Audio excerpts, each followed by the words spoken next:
Good morning, Monarchs. Welcome to the first video for lesson 3.6. Today we'll be solving absolute value equations. So we've worked a little bit with absolute value in last unit, but today we're going to solve equations involving absolute value, and I'll show you kind of some of the tips and tricks that involve solving equations with absolute value, because there's a couple rules that we need to make sure that we are doing for each of these problems, okay? So, like I said, today we're solving absolute value equations. So we're working with absolute value equations.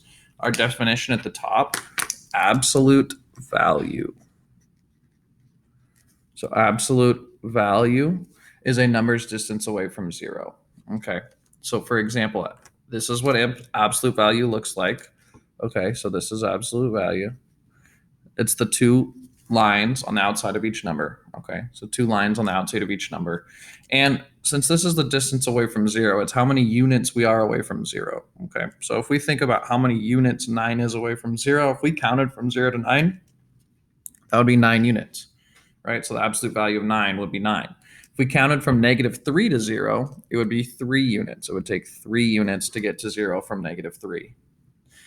When we have a subtraction problem or an addition problem in our absolute value, first we do that problem and then we take the absolute value of that answer. So for example, 5 minus 9 would be -4, but then the absolute value of -4. Remember, if we counted from -4 to 0, it would take us 4 spaces, right? So the absolute value of -4 would be 4 because the absolute value is our distance away from 0.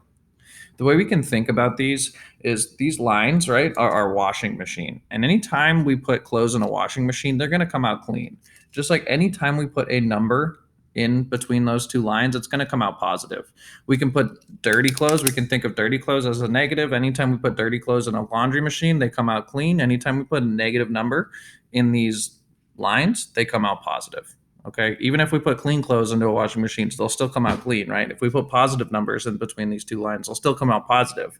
But if we put negative numbers in between these two lines, they'll come out positive as well. So anytime that there's absolute value, it has to be positive, and that's because you can't have a negative distance from 0.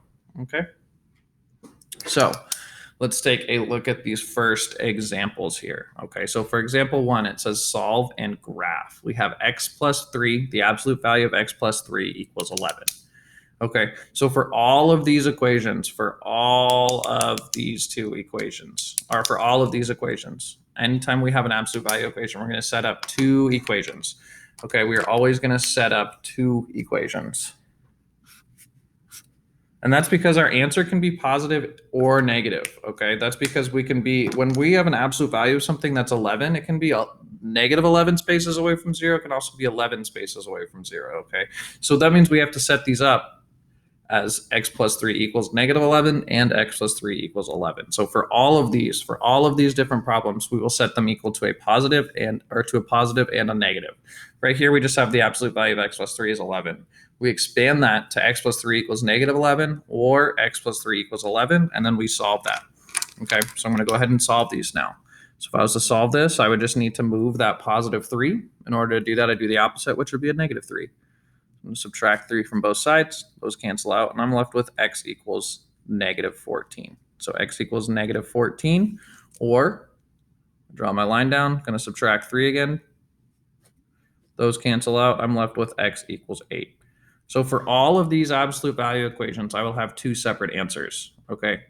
That's because that we have two distances, two numbers who have a distance of 11 from 0. Positive 11, which we have, and negative 11. Because negative 11, the absolute value of negative 11 is still 0 because it's 11 spaces from 0.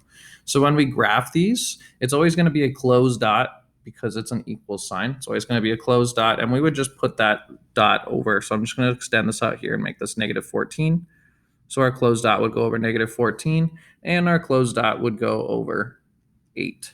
Okay, so those are our two answers who have an out where the absolute value of x plus 3 would equal 11. Okay, we'll do some more examples here. So let's go ahead and move on to example 2.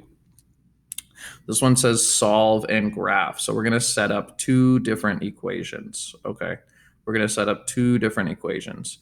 And when we set up these two different equations, I'll show you exactly what we have to do, okay? Because there's two separate numbers that have an absolute value of 6. All right, so that's what we have to do is solve and graph these.